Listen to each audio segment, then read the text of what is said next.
Ada open ear design produk lagi nih, dan kali ini katanya pro dan bassnya juga nendang banget. Apakah benar-benar pro?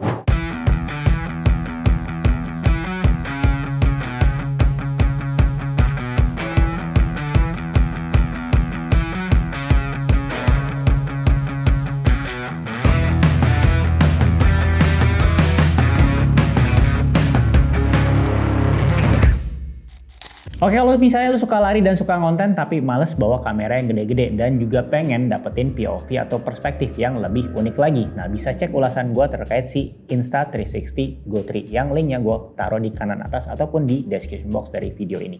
Oke, ini namanya seperti yang lu bisa lihat dari boxnya, ini adalah Open ROG Pro by One Audio. Nah, mungkin pas video ini dibuat, gue udah sempet ngerilis yang video unboxing sebelumnya, yaitu yang si Open ROG S ya, tapi nggak tahu, again ini adalah yang penting ini yang box kedua atau enggak Open ROG model yang kedua yang gua unboxing. Sebelumnya dari sebelum video ini gua udah coba yang S untuk di unboxing. Nah, ini gua kasih lihat boxnya kurang lebih seperti ini, mirip ya dengan si yang S. Terus di tulisannya di sini ada Rock Your World karena namanya ada rock-rocknya. Terus di belakangnya Open Ear Air Conduction Sport Earbuds. Oke, nah ini untuk detailnya nanti di bagian fitur gue bisa ngomongin lebih lanjut lah. Oke, kita buka nih seperti ini. Oke, di sini ada how to wear-nya 1, 2, 3, 4, 5 gitu, dan Rock Your World, dan ini unitnya. Oke, kita cek ada apa aja di sini. Oke, ini agak seperti telur ya kalau gue lihat charging case-nya. Well, ini bentar gue komenin desainnya. Kita cek dulu di dalamnya tuh ada apa aja. Oke, di sini ada charging case. Maksudnya kabel charging Type C. Dan juga ada manual book seperti ini. Ya, kurang lebih seperti inilah yang ada di dalam inside the box dari si Open ROG yang versi Pro. Oke, sekarang kita berikan first impression terkait desain, fit, dan juga materialnya ya.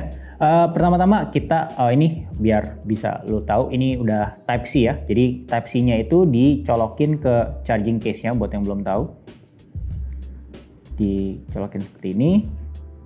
Nah, ini buat ngecharge. Gitu ya. Oke, lo udah paham pastinya. Kita langsung aja ke charging case. Charging case-nya ini benar-benar kayak telur ya di sini, terus ada tulisan Open ROG. Dan dibukanya agak unik. Biasa kan kalau dibuka tuh kayak charging case, contoh ya, ini buat contoh aja. Bukanya dibuka seperti ini ya. Nah, seperti ini. Sedangkan kalau dia dibukanya tuh kayak lighter ya. Tuh, seperti ini. Jadi bisa kelihatan ya bedanya ya. Oke, kita balikin lagi. Nah, ini unik ya, dimana charging case-nya tuh gue agak jarang loh ngeliat yang seperti ini. Biasanya tuh kayak si Shocks gitu, jadi benar-benar kayak telur, dan ini berdiri si earbuds-nya, si Open Ear Audio-nya. Oke, dan di sini juga gue nggak melihat ada tombol ya, karena pas yang di S tuh kayak di charging case-nya tuh ada tombol, dimana kalau lu tahan itu ya biasa buat pairing gitu. Nah, oke, jadi kalau ngomongin terkait desain dari charging case-nya, menurut gue ini unik, tapi buat gue itu cukup besar ya. Nah, tapi gue kasih lihat tuh ini kayak beratnya kalau misalnya ada earbuds-nya di dalam dan charging case-nya kurang lebih segini nih beratnya. Oke, sekarang kita coba keluarin aja ya, keluarin dari charging case-nya di sini. Ini ada kayak semacam kayak magnet ya. Semoga lu bisa ngerasain ini. Nah, ada kayak semacam magnetnya gitu. Oke, dan yang perlu lu lihat ya, ini mungkin mudah-mudahan kelihatan ya di kamera. Di bagian bawahnya itu ada yang bagian kuning-kuning. Gue selalu pengen ngingetin bagian itu adalah bagian yang penting biar jangan kena air ataupun kayak kena debu, karena itu pastinya akan mengganggu proses chargingnya. Akhirnya kalau misalnya nggak ngecharge, takutnya akhirnya lu bakal punya satu earbuds nyala, satu lagi nggak nyala. Oke, dan ini cukup simple, again nggak ada tombol, nggak ada apapun, ini bener-bener beda dibandingkan yang si versi S-nya ya, kalau gue berikan komentar. Kita pinggirin dulu untuk charging case-nya. sekarang ini dia si OpenRock yang Pro ya. Di sini ada kayak semacam kayak indikatornya dan ini touch ya, touch panel semuanya. Seperti itu. Lu bisa lihat di sini. Nah, again di bagian ujungnya memang ini mungkin lu punya asumsi kalau ngeliat secara visual, oh ini keras ya, ya betul. Tapi di bagian sini ini ergonomis ya. Nah, gue langsung kasih lihat lu aja kalau dipakai di beberapa daun telinga yang berbeda. Salah satunya kalau gue pakai kurang lebih seperti ini. Dimana kalau mau dikencengin tinggal dimajuin ataupun ke belakangin gitu ya. Jadi ini memang nggak ada ukuran yang berbeda-beda, ini kayak universal ukurannya. Nah, gue kasih lihat lu kalau misalnya dipakai tim yang lain, misalnya kayak si Maul yang lebih kurus atau yang lebih kecil posturnya, ataupun ke Reni yang kayak posturnya juga lebih kecil, kurang lebih fitnya seperti ini. Nah, kalau misalnya ngomongin terkait fit, ini memang mereka mengklaim itu mereka tuh punya desain yang ergonomis yang sudah mereka patenkan. Mungkin gue baru bisa ngomong lebih lanjut pada saat gue udah coba buat lari dan macam-macamnya, karena kalau cuma dipakai kayak gini pastinya ya nyaman-nyaman aja, gak ada masalah gitu.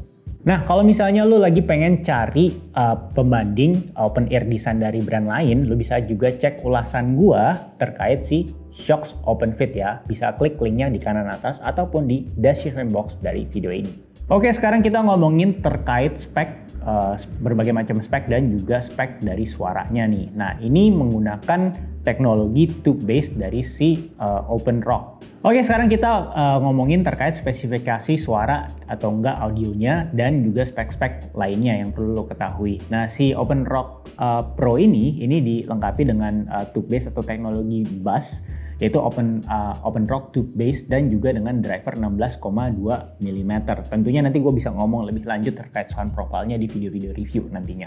Nah, terus mereka mengklaim kalau misalnya ini minimum leakage ya, atau enggak kayak suaranya itu nggak akan terlalu kayak bocor-bocor gitu ya. Tapi nanti kita bisa ngomongin lebih lanjut karena yang namanya open ear design tuh emang agak tough sih kalau menurut pendapat gua, karena di satu sisi lu pengen kayak bassnya tuh kena dapet gitu, yang setidaknya mungkin nggak bisa sama kayak TWS tapi masih dapet lah kendangannya gitu. Tapi di sisi yang sama lu juga nggak mau tetangga kiri kanan lu, misalnya lu lagi di kubikel di kantor lu atau di kampus, itu kanan kiri lu bisa denger apa yang lagi lu dengerin gitu.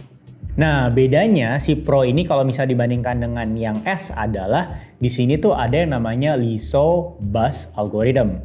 Dan juga di sini nih bedanya, audio decodingnya itu ada yang aptX. Nah, kalau misalnya lu nonton video gua yang versi S, dia tuh audio codingnya cuman AAC dan SBC. Kenapa aptX ini spesial? Karena kalau menurut klaim dari si OpenRock ini akan meminimalisir distorsi yang umumnya atau lazimnya dihasilkan oleh Bluetooth connection. Dan juga mikrofonnya itu noise cancelling CVC 8.0. Kalau misalnya lu suka olahraga dan atau nggak lari, tapi lu pengen bikin konten lu lebih sinematik dan lebih stabil karena nggak mau godek-godek, nah mungkin lu bisa cek ulasan gua terkait si DJI Osmo Pocket 3 yang linknya bisa klik kanan atas ataupun di description box dari video ini. Dan ini juga memiliki yang namanya rock mode dan relax mode. Jujur ini gue masih secara on paper, gue taunya nanti gue bisa bagikan lebih lanjut. Jadi intinya kalau secara on paper rock mode itu gunanya untuk meningkatkan intensitas olahraga lu, jadi di pump lah ibaratnya. Sedangkan relax mode itu sebaliknya, pada saat lu mau cool down kurang lebih dianjurkan untuk menjadi relax mode. Tapi lebih lanjutnya gue bakal share di video pada saat gue udah experience. Nah, tapi secara on paper Bluetooth-nya ini masih 5.2, sedangkan kalau yang S yang nggak ada pro-proannya itu udah 5.3. Gue kurang paham kenapa, tapi ya itu ya lah secara on paper Bluetooth-nya. Dan untuk ketahanan air, gue pikir karena ini Pro ini lebih dibandingkan kayak saudaranya yang S, tapi ternyata juga sama IPX5. Berarti ya emang keduanya nggak bisa dibawa untuk berenang. Cuman kayak kalau lu lagi lari nih DSCBD terus kayak gerimis aman tuh. Tapi kalau lu kayak celupin nggak aman sama sekali. Dan untuk baterai juga ini 46 jam, dan dimana setiap kali sekali charge si si headset ini bisa dipakai sekitar 19 jam. Dan Bluetooth connection distance-nya ini, nah ini lebih dibandingkan kayak yang S, ini sampai 15 meter, sedangkan kalau yang S tuh cuma 10 meteran. Oh ya, kalau misalnya lu masih bingung pada saat ingin mencari smartwatch, cek aja deh ulasan gua terkait si Garmin Forerunner 165 ini. Bisa klik kanan atas ataupun klik di description box dari video ini. Oke, untuk price-nya berapa? Ini dibanderol di Indonesia secara resmi di 1.850.000. Bagaimana menurut pendapat lu berdasarkan penjelasan gua atau informasi terkait fitur-fitur atau spek dan penampakan desainnya? Apakah ini lu langsung pengen sikat atau lu masih nungguin video-video gua selanjutnya? Tulis di kolom komentar ya. Dan jangan lupa juga pertanyaan lu apa aja sih, tulis di kolom komentar juga biar bisa gue salurkan di video-video selanjutnya sehingga bisa membantu purchasing decision lu. Nah, kalau misalnya mau tanya-tanya kayak biasa tinggal di Instagram @wearindonesiaofficial atau enggak TikTok @wearindonesiaofficial. Dan kalau misalnya mau support channel ini biar semakin jaya dan semakin independen, bisa dengan membeli produk-produk yang gue udah bahas, yang link produknya ada di description box dari video ini. Dan jangan lupa juga untuk klik tombol notifikasi video terbarunya biar kalau misalnya ada video terbaru lu langsung ke notify. Gue Andrew and bye-bye.